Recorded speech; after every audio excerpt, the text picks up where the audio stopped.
Hey everyone, welcome to Force Conversation, the show where two scruffy-looking nerf herders like to get together and talk about Star Wars. My name's Jay. And I'm Colin. Welcome to the show. How you doing, Colin? I'm very good. I'm okay. It's I'm still on Christmas break, so I'm sitting around in my pajamas and Star Wars jumper, and feeling all right. Feeling nice. all right. Yeah, good Christmas. Yeah, pretty good. Pretty good. Cool. Okay, well, should we just get on with the show? We've got a few things to talk about today, haven't we?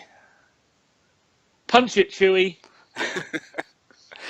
All right. Well, the first bit of news. Was unfortunately not very nice, was it? No, definitely not. Poor Carrie Fisher.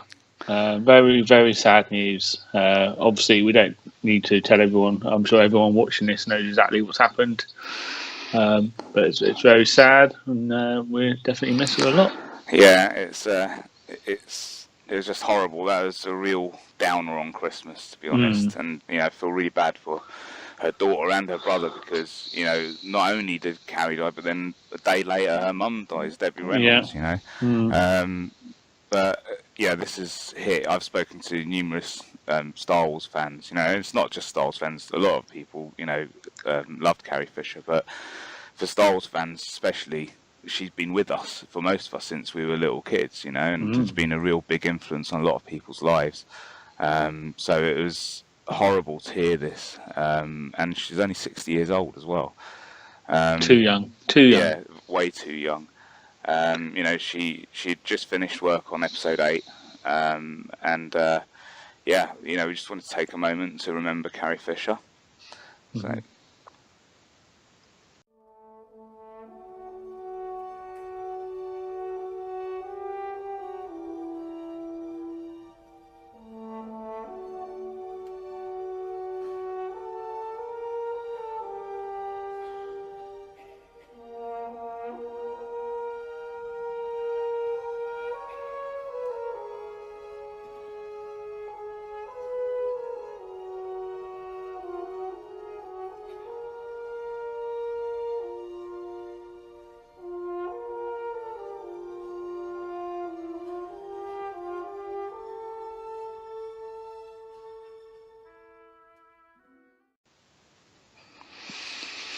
Carrie Fisher.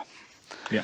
Okay, we didn't want to sort of go into that too much because it's been a few days now, and a lot of people have spoken about that sad event, and we just thought we'd mention it at the beginning, and we'll carry on with the rest of the Star Wars news that's been happening. So, what have we got, Jay? We've got news or rumours about the Boba Fett origin movie being back on the cards. Yeah, so you see, a Boba Fett movie, as you know, I'm quite happy with a Boba Fett movie if it was done maybe after the Sarlacc, done like a bit of a Western bounty hunter story. But an origin story, we know his origin, don't we? Well, yeah, it's been touched on in Clone Wars, for one. It was we saw in the beginning of him in Attack of the Clones. Then you've got the bits in the Clone Wars, which I thought were rubbish. The only way that a Boba Fett origin story is an origin story I want to see is if it's the Dread Pirate Roberts, where the clone of Boba is whacked, and then we get someone else. Yeah. If that's the origin story, cool, because that's a good way that they can really play around with him with a bit more freedom, because otherwise they're tied into what's already there. So that's an origin story that I would be quite happy seeing. I don't really need to see the rest of it. We already know that he's meant to be this badass bounty hunter. I know that they've touched on him a little bit in the comics. I'd rather see the stuff after, I think my view is they should just tell a story about Boba Fett. Yeah, throw in a few flashbacks, that can fill in what actually happened. Yeah, absolutely. But I don't want the film main plot to be about his origin. I mean, what we want is it just touched on in a film, But to be honest, we all know characters are best when they're mysterious. I don't need to know any more about Boba Fett. He's a badass. That's what I need to know. Yeah, and the only bit I would like to know is, like they had in the, I think it's Tales from the Jabba's Palace, where he escapes the Sarlacc, and then you've got Dengar in there, and he helps him out, because then you can bring a few of those other characters in, and I'd be interested to see where he goes after that. And also, I think it's mentioned in one of the Aftermath stories, isn't it? Like, that they see it's the first book, his armour all battered and stuff like that, lying near the Sarlacc. Well, this is the thing, because at the moment, it's not canon that he's survived yet. They haven't actually made that decision. Yeah. And to be honest, I'd be quite happy if he didn't survive. Because to be honest, it sounds stupid. I mean, I'd rather know stories about him in his heyday when he was, set before the Star Wars trilogy rather than things now. Because to me, he died. I never was happy with him surviving. For me, it's different. I want to see that he did survive, because I want it to be the only dude that could possibly get out of the Sarlacc was him.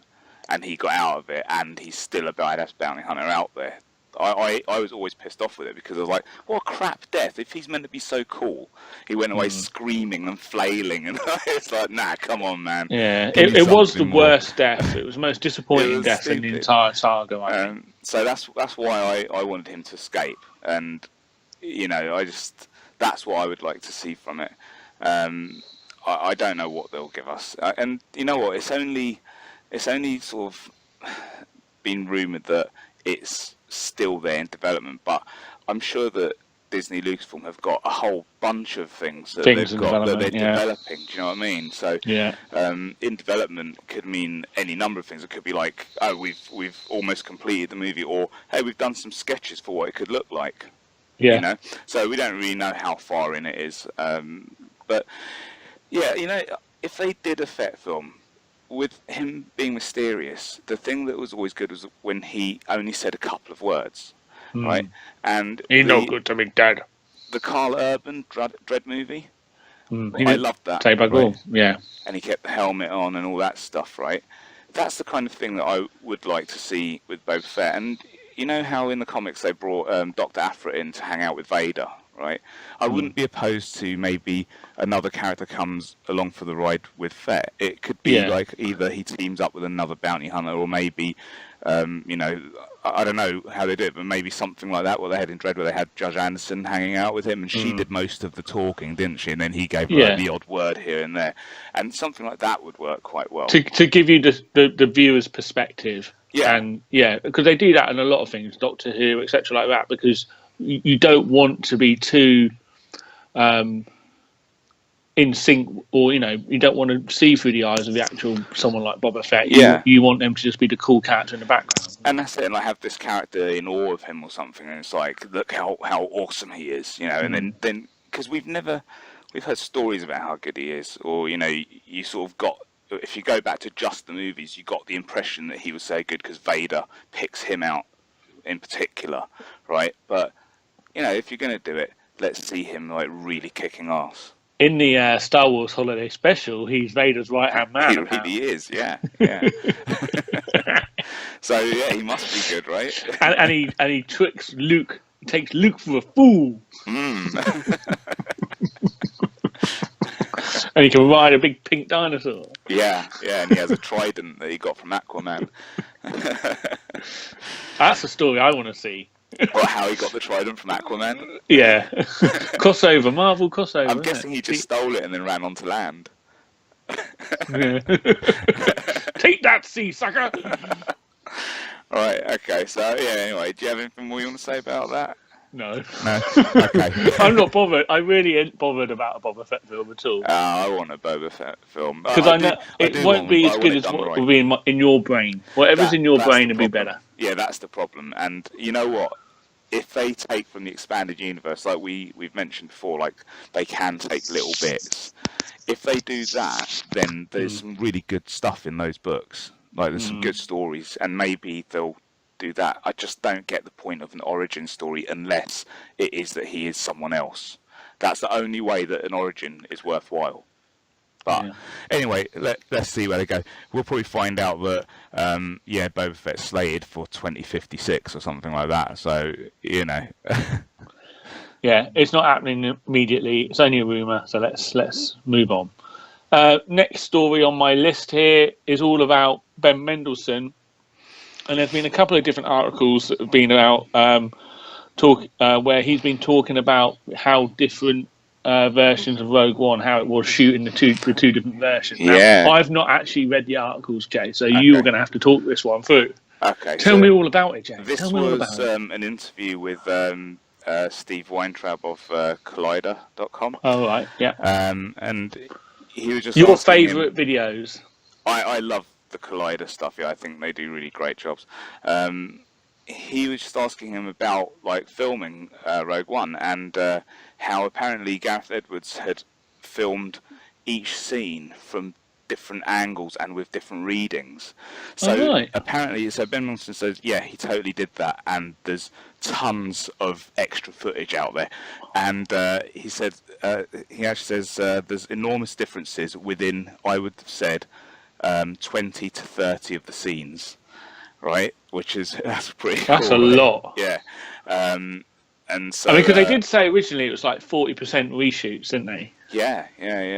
And so Steve had said to him, so basically it's a completely different version of the movie that could be played out in an alternative cut. And he goes, yeah, there really would be. There would be an enormously different renderings of that movie. I mean, from one point of view, as a fan, it kind of sucks that we'll probably never get to see any of this stuff. Yeah. Like we'll get some deleted scenes. You know, this bit on Jeddah. There was this scene, or the TIE fighter coming up. Oh yeah, look, that's how it would have played out. But just knowing that there's actually like a complete another movie out there, it's like, I'll never get to see this, and it'll be stored Jay, somewhere in Lucasfilm archives. in 20 years, there's a good chance you will see it. I mean, that's true. Not being jaded or anything, but it's going to be like the Blade Runner. There'll be a new version of it every anniversary. The directors, yeah, that's true actually. But I mean, for the short term, no, you're not going to see anything. Unlucky. That is quite interesting that there's that much filmed, and also what they said was that as they filmed each scene, they retook it from a different shot, so they could. Basically in the editing room, they had their choice of like 100 different shots of how they're going to put this scene together or that scene together, which is quite cool. I like that. Yeah. I mean, to be honest, I was really happy with the film it is. So I'm not bothered about a different. I mean, some people moan about all the reshoots, and it doesn't make it a worse film. I don't think. I think it's still a really great film. But yeah, I would be really interested to see what it is. I would be interested to see what Vader bits are, because there was that bit in the trailer where he's looking at the plans of the Death Star, right? But what if there's like, we actually filmed like 5 different Vader fights where he just like fucks people up. It's going to be like loads of different scenes of Vader just like cutting through. Like, if they told me that they filmed Vader on Scarif wiping out the rebels, that I would want to see. But to be honest, I don't think they filmed any more fighting Vader.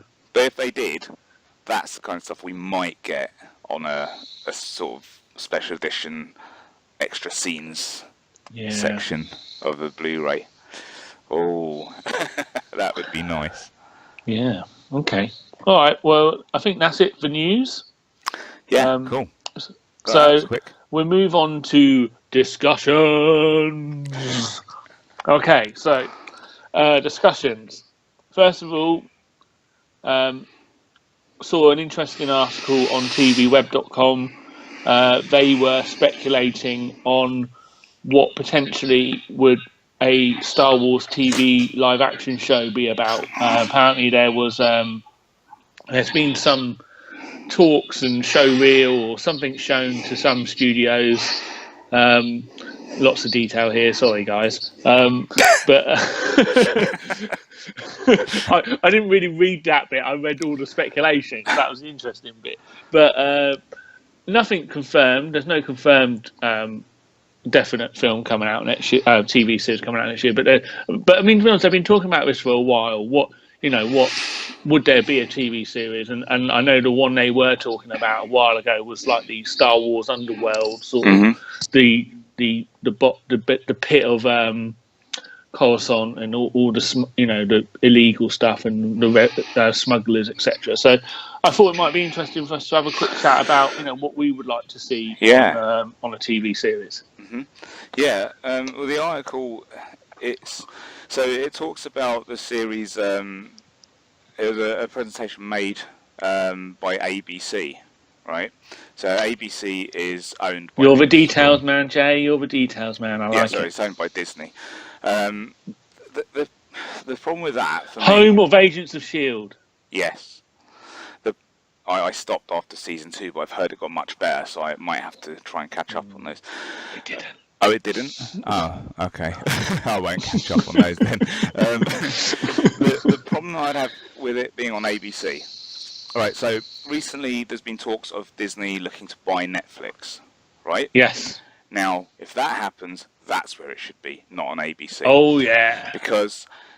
ABC's rubbish. Well, with Netflix, see, ABC's more family-friendly, right? Which, Star Wars, it should be family-friendly, that's fair enough. That's where Rebels should be. Yeah, well, it's on Disney, so it's on the kids' channel. But look, with Netflix, it just gives them a little bit more leeway to do other things, because the Marvel stuff they've done on there has been awesome. However, it's a bit darker, right? And I'm not saying that we should be seeing, like, people's heads getting lopped off and stuff like that. Sure, I would love to watch that, right? But, come on, we've got to consider the essence of Star Wars and keep true to the franchise itself. But it just means that if they were to do something like, say, Knights of the Old Republic, they could make it a little bit more grown up. And I think that Netflix would be a good place to put it, because people are going to want to just binge this, right? Yeah. And so on ABC, you're going to get a week-to-week show. On Netflix, they're going to go, right, here's 12 episodes. And, I mean, how good would that be? It's a 12-hour-long Star Wars movie, right? Yeah, I mean, I like seeing things weekly. Oh, do you? Yeah, you because... are such a weirdo. I know I am. It's because it then gives me something to look forward to every week. Whereas the binging thing, I when it's done, and you got to wait a year or whatever. And or just watch it again. No, I prefer weekly. See, for me, I binge. Like, when Daredevil came out, season 1, I just watched it for 13 hours straight. Yeah, that's the other thing. I don't generally have 13 hours at one go. I did it overnight. Yeah. but I like my sleep. Even if you've got all the episodes there, it just means that you can watch them whenever you want. So you could do it week to week if you wanted to. Or you could just go, I'll watch another one. I've got an hour spare, I'll watch one now. So I like the Netflix way of doing it. Although with things like Better Call Saul and that, they come out week to week anyway on there. Yeah, and Orphan Black. I watched that on there. Yeah, I got, 4 seasons in, and I was just like, oh, God. The third series was bad, but the fourth series was really good again. Yeah. Well, anyway, but so going on with what they were saying about the TV show, they had a few ideas on here. And obviously our discussion here is what do we think the TV show would be. I know a lot of people want things like Knights of the Old Republic. They talked about the Star Wars underworld, which sounds quite interesting to me, where it's like the depths of Coruscant, you get some new characters and stuff like that. Hopefully that would be set during Empire era, so you've still got like the familiar stormtroopers and all that stuff. But one of the ideas that they had on there, which I actually thinking about it quite like, is an anthology TV show where it'd be a bit more like, say, True Detective or something like that. So you'll have one season, let's say they give it 12 episodes, and that'll be a contained story. And then next season we might get something totally different. So you could have Star Wars Underworld, and then you could have, I don't want to say Knights of the Old Republic, because I kind of think that should have its own TV series, an ongoing one, a bit more like Game of Thrones kind of thing, where it can just go on like 5-6 seasons, and you can really get into something there.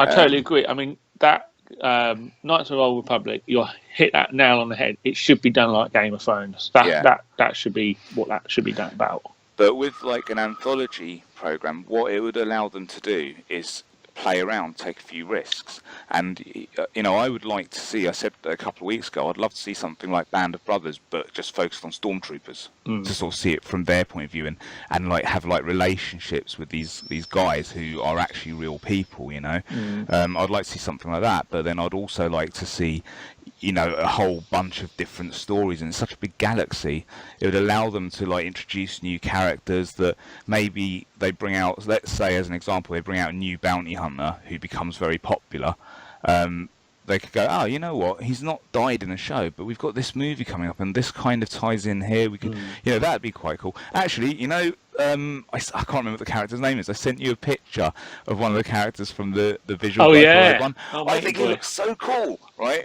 He did look cool. He's some law enforcement dude. I will tell you exactly who he is, Jay. Just give me 2 seconds. I'm trying to see where mine is. It's around there somewhere, but I don't know where to put it. Tam Pulsar. Yeah. I thought he looked so badass. He's a bounty hunter. He's an interstellar lawman representing the authority. He voyaged well beyond his jurisdiction and became a bounty hunter. He is investigating claims of kidnapping, forced servitude, and surgical alterations of the victims on the streets of Jeddah.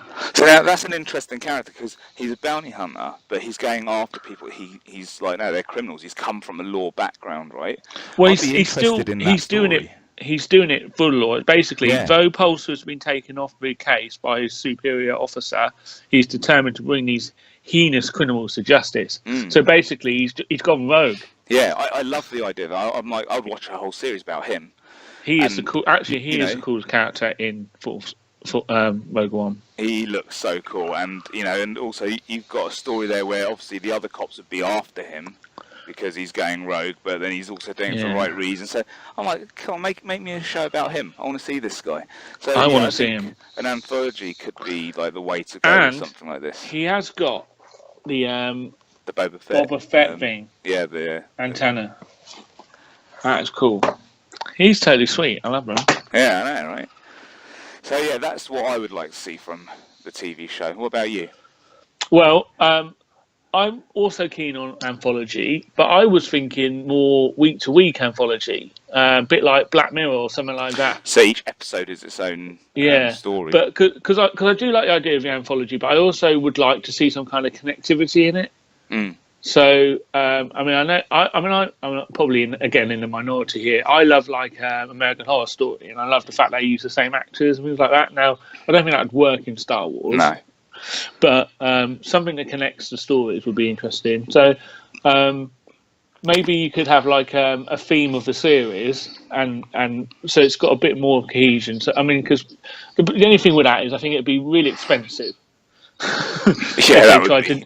to change the story every week because Star Wars is going to be expensive, and anyway they're going to want to make it look like Star Wars. They're going to put the money into that. Yeah. So some of the other ideas was a Jedi Academy, but again that doesn't work at the moment because there's no Jedi Academies in the and I definitely don't want to see it from the Clone Wars era or anything like that. No, we've seen that and it was rubbish. Like that. I would like the Underworld thing. I think is interesting. Again, I'm not so bothered about that side of stuff. I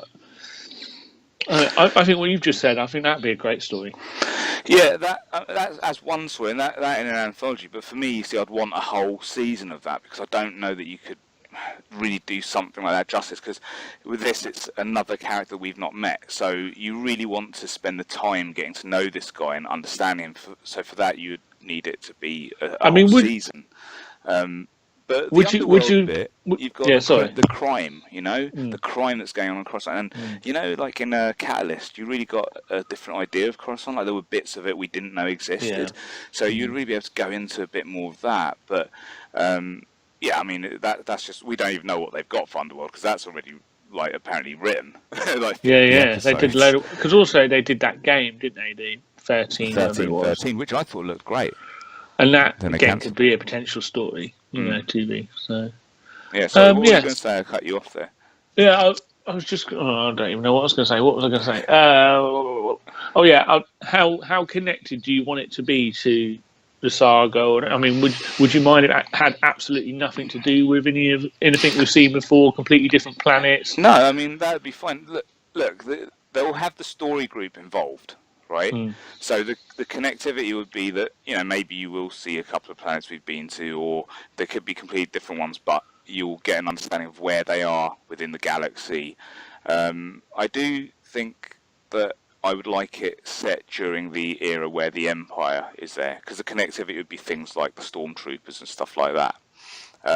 But then with it being possibly an anthology, it doesn't necessarily have to all be like that. So you could have one that's set during the prequel time. You know, like that would be okay.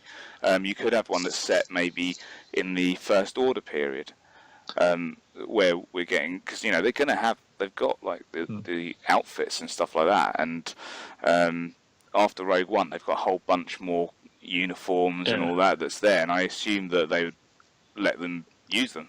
Yeah, I mean, I've always liked the idea of something like Tales of a Jedi, where you know, like based on the holocrons or something, and each episode is a story from the holocron that someone's learning from, and then maybe you find out a bit about the person who's learning or something like that. So again, an anthology, but with a theme. But maybe. See, the beauty of an anthology like that means that you could have a season where it is that each episode is a different story from the holocrons, and then you could have another season which, let's say, that lawman, you could have like a whole story just about him. So with the holocron one, you would essentially be getting a different story each week. Yeah, about a different Jedi. And then you could have another one that looks at the Sith side of it. Yeah, exactly. Or that whole season could actually take turns. One episode's Jedi, one Sith, and maybe there's two characters which are the connecting crossover for the whole thing. You know, so there's so much they could do with it. The more that I think about it, the more I hope they go down the anthology road. Because me too. It's a missed opportunity if you're just stuck with one thing. Let's say they just go with Underworld, and then we're like, it's a bit lame. It's like, man, I'm stuck with that, you know. Also, that way, again, sort of Black Mirror-ish, they can have a different guest star every week. You know, they don't have to pay. They don't have to worry about it being hinged on one actor or actress. That, you know, potentially is going to be rubbish, or it's going to cost them loads of money. They just get people guest starring, and people would want to be in it. Let's face it, won't they? Yeah. Oh, yeah, of course. And then if we say, let's say they went with that, and then did Old Republic as its own thing, and went down the sort of Game of Thrones road. In that one, you know, they're going to really want to spend the money, then get the good actors, and you've got to. You can't do something like that and not really sort of put the money into that. And I think that they should actually consider that as a separate thing. Yeah, I agree. Yeah. Hopefully, I've heard that Kathleen Kennedy's a big fan of this show, so hopefully she's watching and she's going to take all our ideas on board and get us involved because, you know. Oh, she's a big fan of this show. Yeah, total. I heard that she likes to tweet using @ForceConvo, using the hashtag ForceConvo. Yeah, I've heard that too. Sometimes she likes to get in touch with on email. Yes. With forceconvo@gmail.com. And what else does she like to contact us? She likes to go on our Facebook page, Force Conversations, and she likes to leave a comment on there, or maybe sometimes she leaves a little funny post. And sometimes she likes to like and subscribe to our channel on YouTube. Her favourite thing is to like our videos. That is, she's the most happiest when she's liking a video of Force Conversations. Oh, we're so lucky to have her on our side. Oh. Right, so I think we've come. When's she going to give me the Disney money? Well, yeah, that's the real question, isn't it? Get us involved, Kathleen. We need budget. You don't have to look at this face and we have budget. We'll make this look so much nicer. And, you know, it's more interesting than the Star Wars show. So that's the talk about the TV show, I think. Yeah, I think so too. What's next? Well, I've got another discussion topic for you, Jay. If you'd like it. Go on then.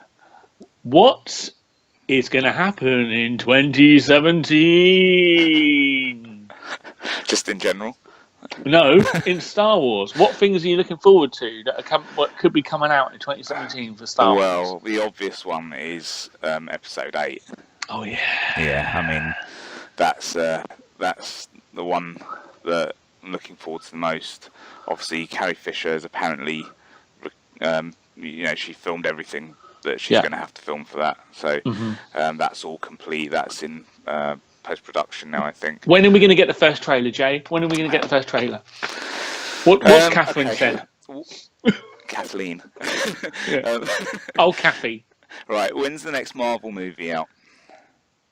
That's where I think we're getting I don't know our what the next trailer. Marvel movie is. Is it Thor? Yeah, I think it might be. I think Thor's the next one. So I reckon that's when you're getting it. I need to check the slates for when they're coming out. I haven't looked recently, but whatever the next one is, I'd expect it's going to be on something like that. I'm trying to think what other big Disney properties are. Oh, you got Blade Runner coming soon though. They might stick it on there. I don't know. There's loads of films coming out this year that it would fit with. I think we're going to get some kind of teaser within the first sort of 4 months of the year. So by about March, I reckon we'll be seeing March, April. So actually, I think this is something that we're going to bring up. The Rogue One Blu-ray's coming out in April. Yes. So I think we'll start seeing it around that time. So I think we'll see it before. I reckon February. February. That's my. What's coming out in February? Actually, Spider-Man: Homecoming. When's that out? Oh yeah. That's where they'll stick the trailer on the front of that. I think by February, whatever's coming out in February, they're going to whack it on. Half term. I reckon half term. Okay. Well, you say February, I say March, April. I'm thinking more April. So let's see. Let's see where we go. I'm going to be making right. a bet? So talking about Blu-rays, yeah. So Blu-ray of Rogue One coming out in April. That's the rough date, the 28th. They're saying. Yeah. And also they're saying the 3D version's coming out as well at the same time, which will be a massive relief to me because I had to buy Force Awakens twice this year. It really annoyed me. I bought it once and then I got the 3D one for Christmas. Oh. Yeah. 3D one's cool. It looks really good in 3D. I've still got to watch it because, annoyingly, on Christmas Day, when I got it, I thought, awesome, going to sit and watch it. Went to put it on and found that the batteries were dead in my 3D glasses. I was like, come on, man. So I had to go and buy some new ones. So I haven't had a chance to watch it yet, but I'm going to probably do it in the next couple of days. But yeah, I mean, I'll probably have to buy both because what they'll do is it's really out of order. They'll put a whole bunch of extra stuff on the other version, so you have to have both. Yeah. That, and I hate when they do that with the different stores as well. Each shop has a different extras on there. Yeah. Talk about annoying, particularly when you live over here. You don't have all those shops. Dude, you know what? That kind of stuff really bugs me, and it's something that I get a lot with the Black Series figures. And I think it's a real shitty way to treat your fans in a way. Because, like, for us, for example, there's the Scarif Stormtrooper, right? That's a Walgreens exclusive. So, in the States, Walgreens is a pharmacy. You can only get him there, right? Or you can buy him online, like some of these toy shops. Then to get it over here, you've got to pay a lot more. And it's actually one of my bugs. I should put it on one of our things that I wanted to have a whinge about. But when they do this stuff, it's annoying because you're fleecing your fans. I don't see the point of doing this. I know. Just make it available. People will buy it. Yeah, like they want to make demand for these figures, for example. They make them hard to get, and it's like, but they're toys. They should be enjoyed. I love collecting them, right? But I don't want to have to sweat blood and tears to get one because I've said to you before I like to army build. Well, I'm going to struggle to do that with the Scarif Troopers. I can't do it. So also, surely Disney don't actually get the money because it's these other people that are selling them online for the extra money. Yeah. I mean, when it's from the store itself, then they're going to get obviously a percentage of it. But is it like when they do with comics, when they do like variant issues, and the store has to buy X amount of issues to get the variant comic? I don't know about that because they've had a Walmart exclusive figure recently, right? Which was C-3PO with the golden arm here. Oh yeah. Now, I got that for Christmas, and Angela managed to get it through Forbidden Planet, right? So they got that, but they don't always end up being so easy to get. And I don't know how that works because sure, the shop that is the exclusive, they have a deal there with Disney that they're going to get an exclusive figure.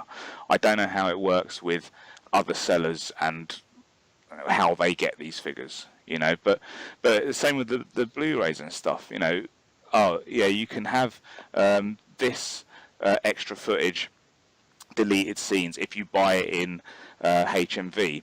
But if you buy it in I don't know, Walmart, you'll get this extra stuff stuck on the end, or what's the Star Wars Holiday Special put on it. Yeah, so if you're a real fan, you'll go out and buy 30 different copies of this, and it's like, no man, what's that about? And see, it's stupid as well because you're just encouraging people to pirate stuff.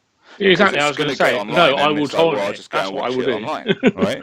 But I don't get it, and that's why I sort of have that kind of moan about the comics and stuff with everything being canon, because I was collecting the comics, right?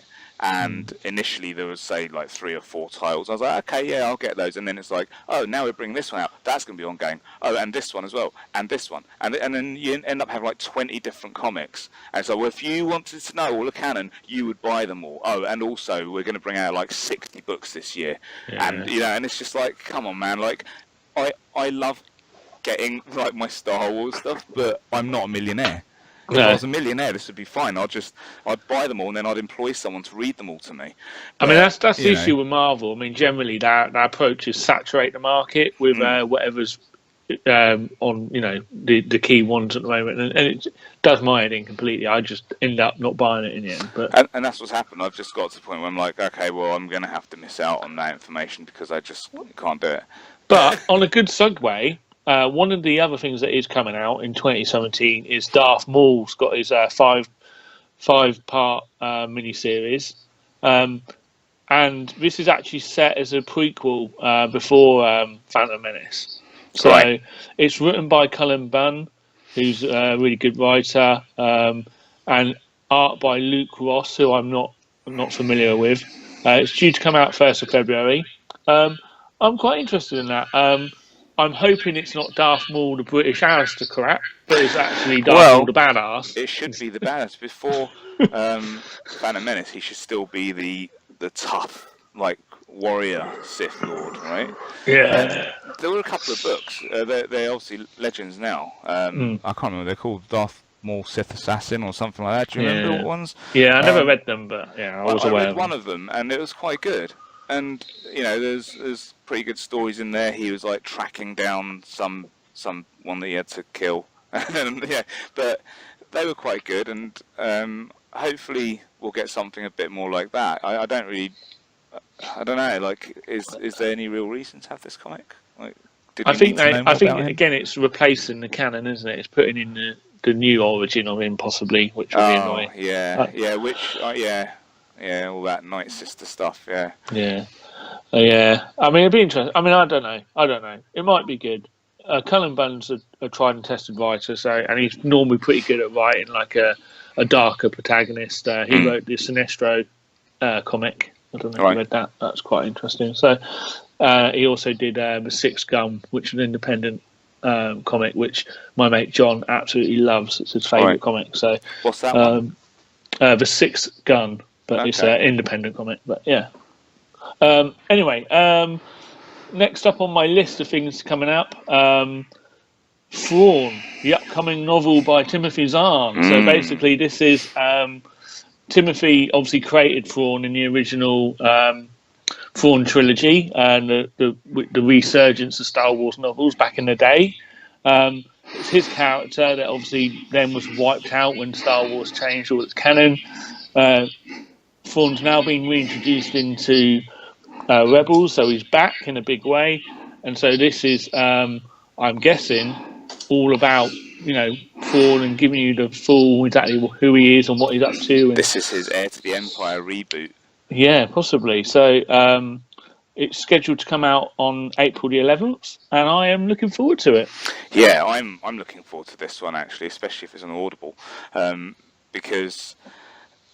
Now we'll get, I mean, obviously, as you say, he created the character, so we'll get a real good in-depth look at the. Do you think it'd be massively different or not? I don't think it'd be massively different, no. But it'd just be because of the setting being different. Yeah, that's what we'll get more of how he came to be where he is, and probably. Yeah, I guess because this is the big difference, isn't it? Because the Thrawn trilogy originally was set after Return of the Jedi, and the Thrawn we're seeing in Rebels is obviously before A New Hope, so a completely different period of time. Which I still hope that by the end of it, Thrawn just gets sent off to somewhere else in the galaxy, like to the unknown territories or something, and comes back later on. And then we see him in Episode 8. Yeah, somewhere else, definitely. Well, actually, is he Snoke? Before Thrawn came into Rebels, and before they'd mentioned it, when they'd said Benicio del Toro is going to be a baddie in Episode 8, I was like, oh man, he should be Grand Admiral Thrawn. That would have been cool, right? So we don't know who he's going to be, but I would like it if they did something like that, because I think Thrawn's too good of a character to waste, like to just kill off, now. Like, you kill him off later. But yeah, the book should be interesting. I mean, it's written by his creator, and he done a great job on the original books. Yeah. So, yeah, I have nothing more to say about that other than I think he'll do a good job, and it'll be interesting to read, and I'm looking forward to getting the Audible of that. And I have a weird thing, though, right? I'll get the Audible, but then I feel the need to actually buy the physical copy as well, just so I've got it. Well, Disney doesn't mind. Yeah, I know. It sucks, man. The problem is with Audible recently, what I've really noticed is they're not getting a lot of the Star Wars novels. That's one of the reasons why I took out an Audible membership, and they haven't had a lot of them, and I've had to find them elsewhere. They've had like the big ones, like the novelizations, but they haven't really had many of them. So Thrawn's quite a big naughty one, Audible, sort it out. But the American version has, if you live in America, lucky you, buggers. I see. So the American one's got all the books? Yeah. Because I look on the American site and think, how can I get these? Well, why are they not just there for everyone? What's that all I guess about? it's like a rights issue, isn't it? I don't know. Ah, man, all this stuff is so stupid. I mean, they obviously have some legal reasons, but it's ridiculous, and they need to get on top of that because, it's a worldwide franchise. Every fan in the world wants to be able to enjoy this stuff. Make it available for everybody. Really sure, annoying. We get the movie a day or two before the States, but make all of the stuff available. Like I say, if they don't want my money, I'll find it elsewhere. But I'd rather that's not. it, right? Yeah, they're trying to push you into getting it. Being naughty. Yeah. I don't want to be naughty. I don't want to be a Sith. So talking about books, another book that's coming up, Aftermath: Empire's End. It's the third final book on the trilogy, the Aftermath trilogy, written by Chuck Wendig, and that comes out on the 21st of February. Now, I've read the first book. Well, I've listened to the audio of it, and I struggled with it because there was a lot of new characters. It's set straight after Return of the Jedi. Introduces loads of new characters, cuts back and forth between them. And it took me 2 listens to actually get my head around who the characters were and what was going on. And it was very much a set-up book. It's giving everyone's backstory and trying to tell everyone who everyone is, and not a lot happened. Right. The second book, called Life Debt, I got, but I haven't read yet. I've listened to the first chapter of it. I haven't got any further than that. So I've heard that's a lot better. So I need to get onto that.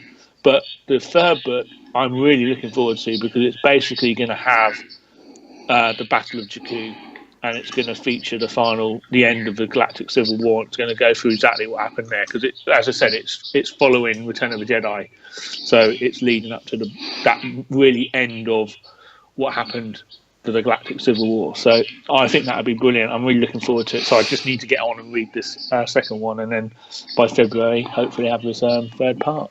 Right, and the book Aftermath, it follows the guy that is Greg Grunberg's character, isn't it? Snap Wexley. It follows the mum, doesn't it? It follows the mum of him, yeah. And does it end up going into him later on? Well, in the first book, it doesn't. Right, okay. I need to get that on Audible because I'm only halfway. It's not on Audible, by the way. Annoying. I'm only halfway through the first book. As I've got like about 5 of these books, just halfway through. Yeah. So yeah, I need to catch up on that stuff.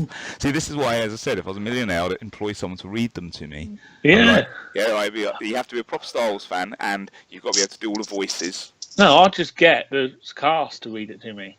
Oh yeah, man, that'd be amazing. But I'll sit on Uncle Mark's lap and let him read me a story. He'll do all the voices himself. He would.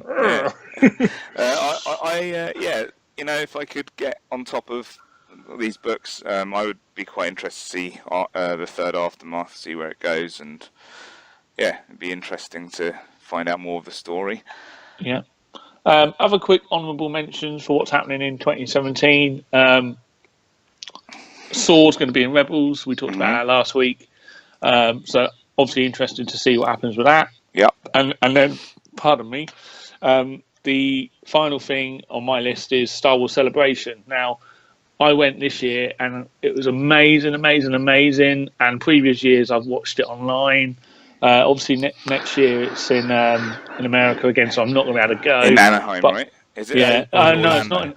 It's Orlando. So, yeah. And I know, like, already the 4-day ticket, because it's a 4-day event as well. It's only a 3-day event. Let me just point out that this pisses me off as well, because it's in April, right? Yeah, it's always in April. It's always in April, except the year that I'm on my honeymoon. It's in July. What's that all about?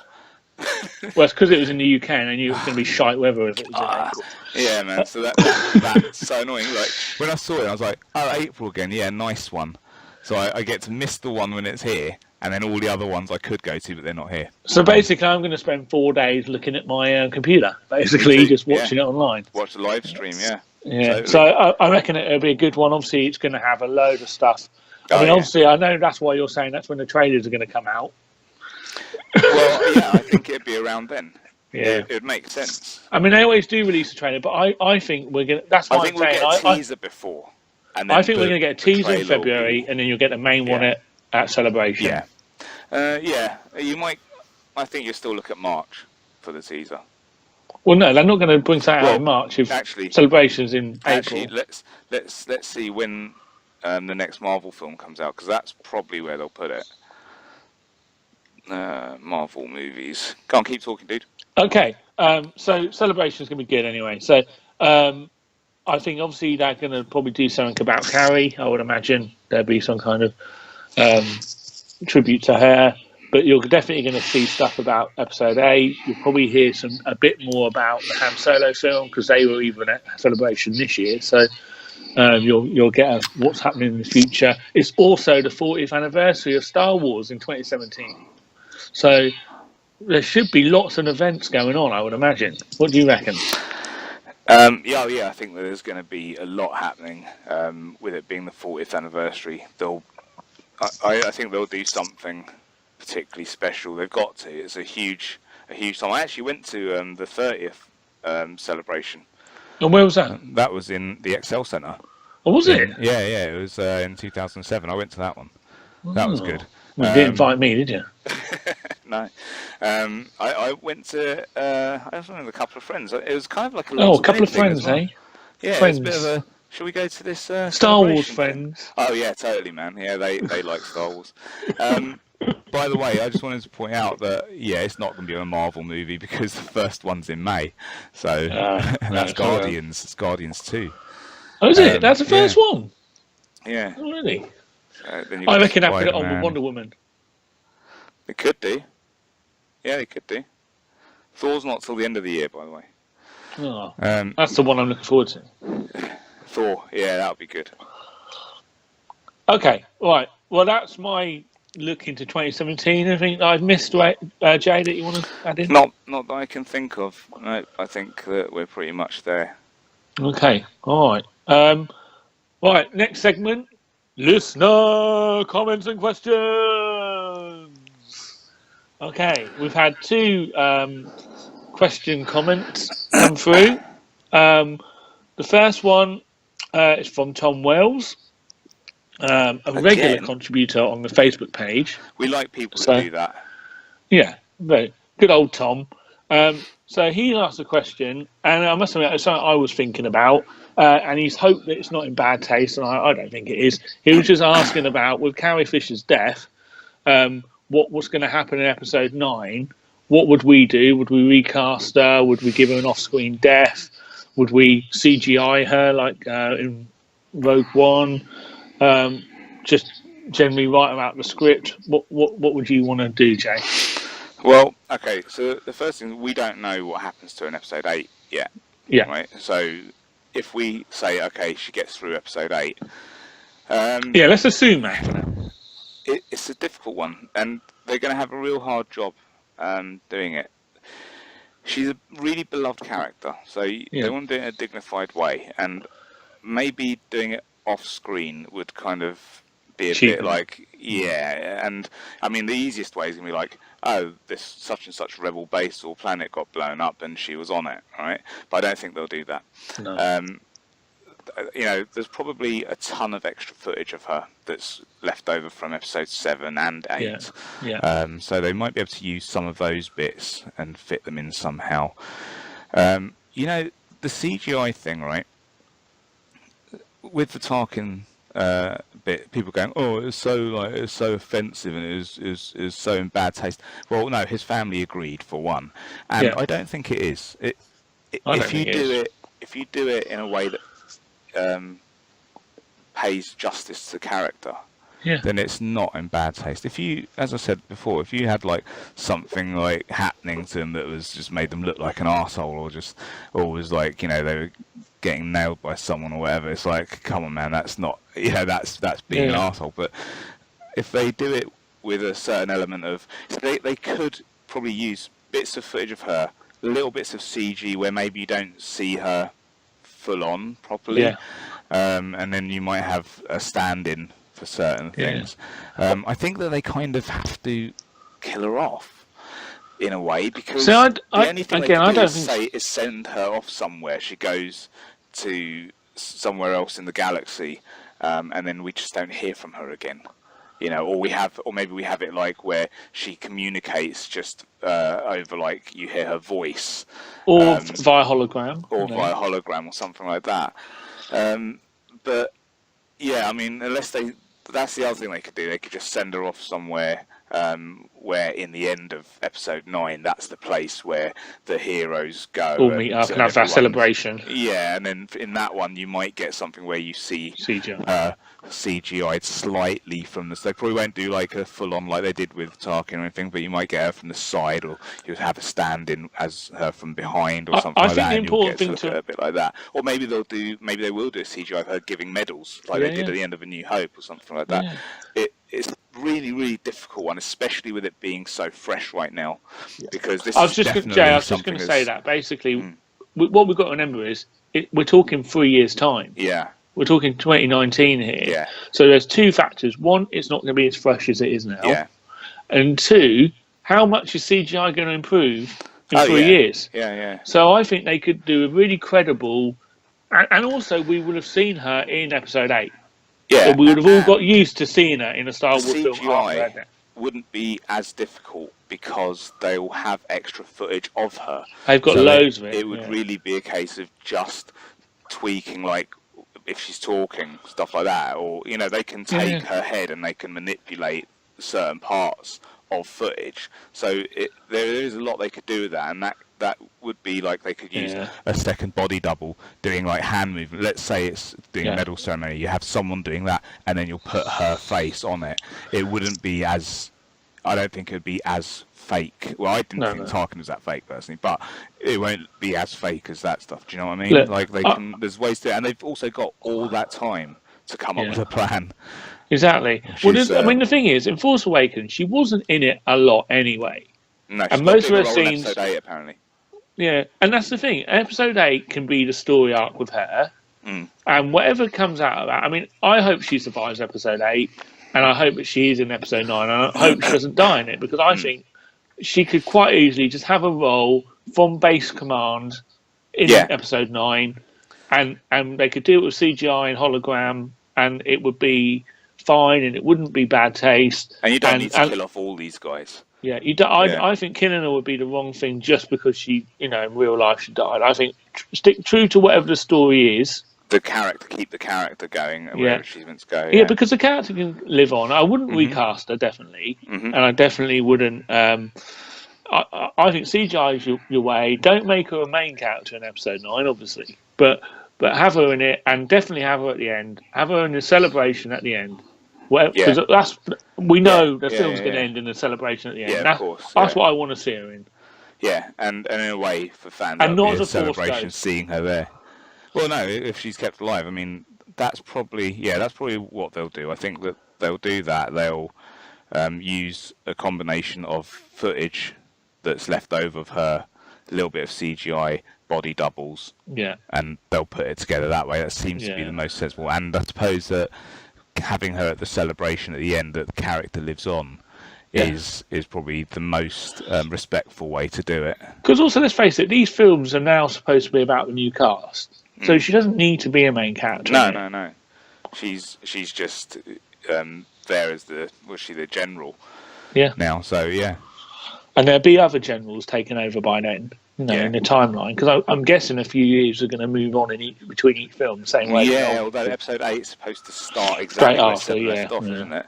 But yeah, I mean, there could still be a time jump within that. Like you could have, we don't know how they're going to first half, yeah.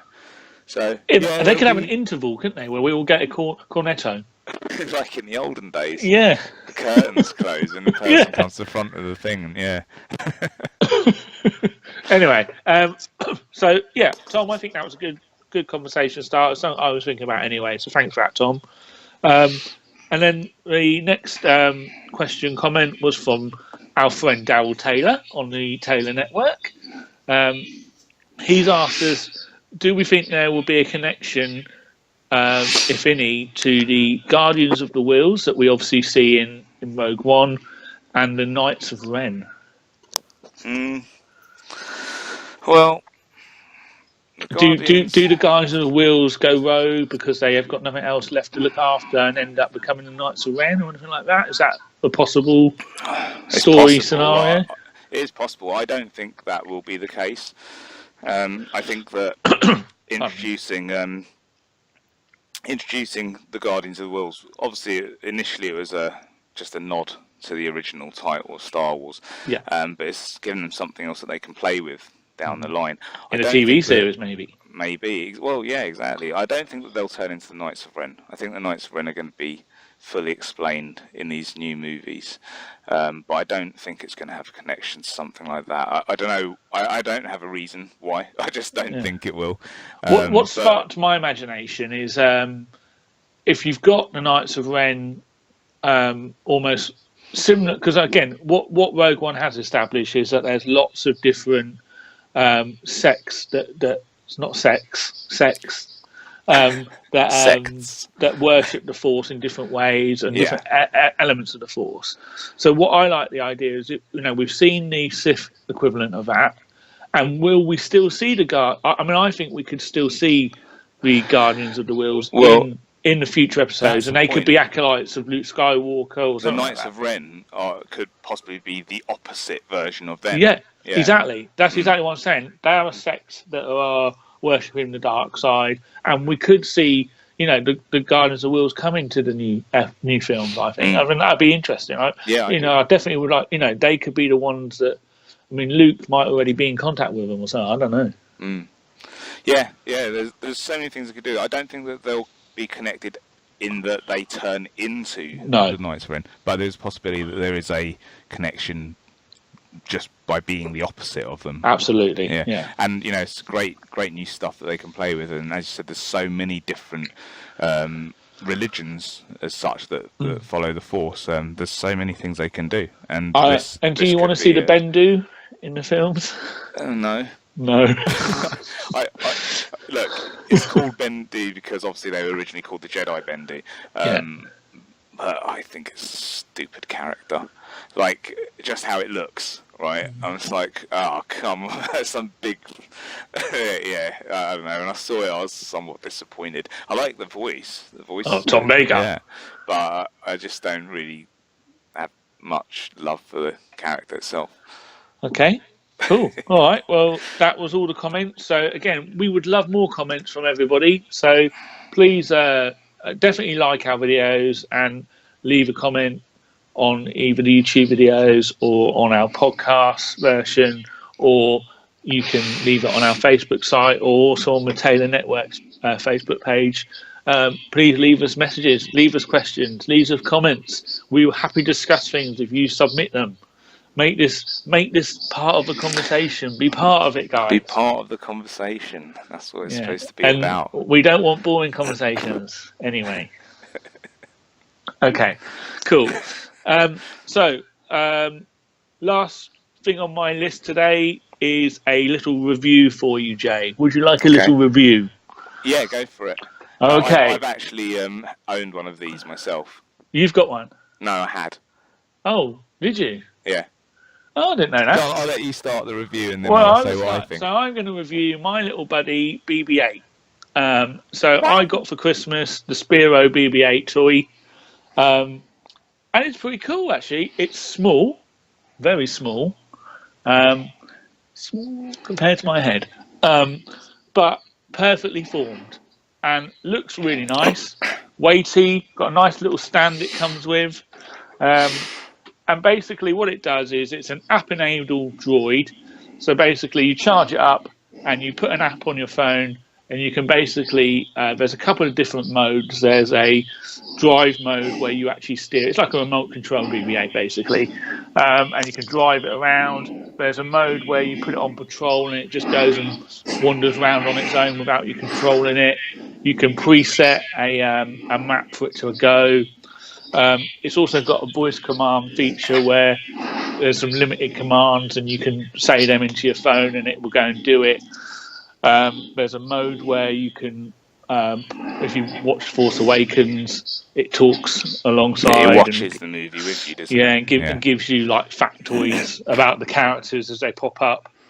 And there's also a mode where you can record a video on your phone and then when you look at it on your phone, it's almost projecting a hologram message of that. So all in all, it's quite fun. It's quite robust. It's a good little toy. Definitely, it's quirky and it's a nice little character thing. And obviously, BB-8 is super cute. So everyone loves BB-8. I would say the downside is it's so heavily dependent on your phone app. And the one thing that really annoys me is like it makes loads of cool noises and all the BB-8 talking and stuff, but via the phone. So if you haven't got your phone on loud, or you can't just play with the toy and have it next to you and it make noises. You've got to put the phone app on at the same time. And holograms are on the phone and stuff. Yeah, the holograms on the phone. So everything is via the phone, and it's just too phone heavy. So that's the negative part of it, I would say. But it's still fun, and like I say, I've been playing around with it all the time. It also really annoys my dogs, and the dogs have eaten it a couple of times and ripped his head off. And he survived. It comes off quite easily. It does come off. It smacks into a wall and his head will shoot off. It flies off, yeah. But it's not broken, so... No, it just magnetises back on, doesn't it? Yeah. So, I mean, look, it's fun. It's a good toy. And I think really that's what you... And it looks nice on my desk, next to my Darth Vader. BB-8, I invented you. Oh, no, I didn't. That was CPO. CPO? CPO. I don't know the name of him. There's no free in CPO. So, yeah, it's all right. No, I really loved it. Thank you, my darling wife.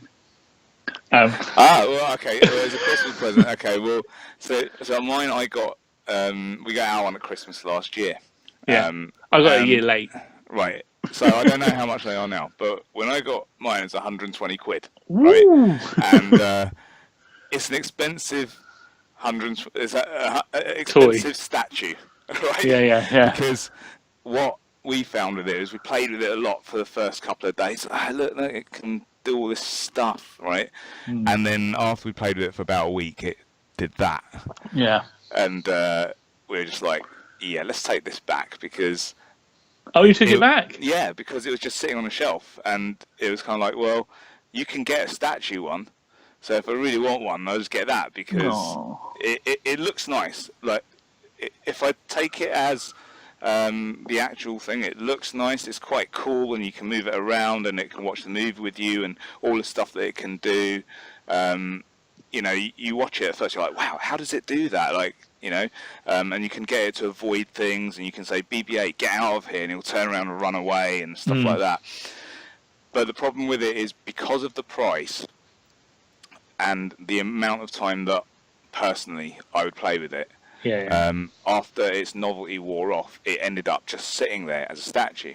And what would happen is Andrew was like, look, man, this is a waste of money. And I was like, no, I'm going to play with it. And then I'd get it out and have it, like kids do. Like, no, I'm playing with it, look. And I'd get it out, and then the next time I'm showing it, it's just sitting there again. And then I was like, yeah, it's an expensive statue, so we took it back in the end. And look, if you use it loads, it's cool, but when you don't, then you're like, it's a statue. Yeah, I think for kids it's great. And, but they do cheaper ones for kids. It's a good toy. The big inflatable one and stuff like that, which is pretty cool. Yeah. The only thing is this one works like BB-8. The body moves and the head like stays and turns and stuff, and all that is really good. I mean, it's cool. I mean, I must say, it's expensive for what it is. But it's still cool. So so that is my review for BB-8. Ooh, right. I give it 3. No, I give it 4 out of 5. There you go. And I'll give it a 3. Okay. Yeah. Okay, so is that it? I think that's it for this week, isn't it? I think it is. I mean, that's enough for us this week. We still managed to go over an hour. Like, I think one thing I will mention is we also this week have recorded a podcast. We were guests on the Nothing Com podcast, which is another podcast on the Taylor Network, and so we spoke for over 2 hours on that. Yeah. So we talked a lot of Star Wars this week already, and that was a special episode about Rogue One, but there was a lot of talk about general Star Wars. Really great. Darryl was on there, Jim, and they had a couple of other guests, Marseilles and Julian. So really good conversation, really great bunch of guys, quite a really fun podcast. So definitely listen to that if you get a chance. We'll probably put a link to it on this. Mm-hmm. So if you haven't had enough of us talking, there's another two odd hours. You always of it. hear more of us talking. Yeah. We're not shy on talking. So again, just a quick plug for Taylor Network. That's the podcast network that we're now part of. Our podcast is on our feed as well as our own feed on SoundCloud. And like I say, there's lots of other podcasts on there. A lot of them being comic centric. So there's Geeks on Gotham and No Apologies and Go Trek Yourself, the Star Trek one, which is brilliant with J.K. Woodward, my old chum on there. So check them out. Lots of good podcasts. And that is that. Oh, Colin, you've just disappeared from the screen. I'm back. Oh, there you're back. All right. That's my mum just tried calling. Hello, Mum. Shout out to Mum. All right. So, that's it for this week. You can catch us, find us on our group on Facebook. It's called Forced Conversations. Join in the conversation, leave some comments there. Maybe if there's something you want to hear us talk about, mention that on there.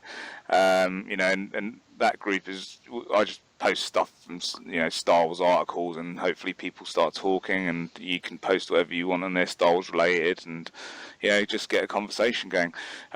Please like this video.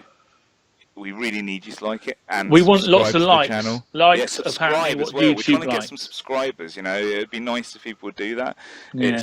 Apparently, the important thing though is likes. That's what YouTube like. They judge us on likes. So give us a like. Subscriptions, but do both. Also, you can get us on Twitter at Forced Convo and using the hashtag Forced Convo. You can get me personally on Twitter at _J_tank, and Colin. You can get me at Captain Colin on Twitter because that's the coolest name. I was obviously the first person called Colin who ever decided to get a Twitter handle with Captain in front of it. You can also find us on email at forcedconvo@gmail.com. We're on iTunes for the podcast version and SoundCloud as well. There's a feed on there, so just look us up, Forced Conversations, you'll find us. And you can also find us on the Taylor Network, as Colin just mentioned, with a whole bunch of other great podcasts on there too.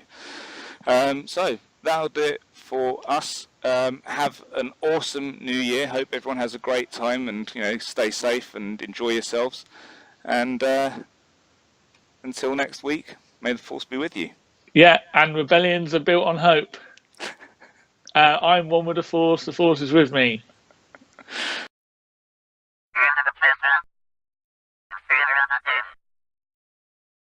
Bye.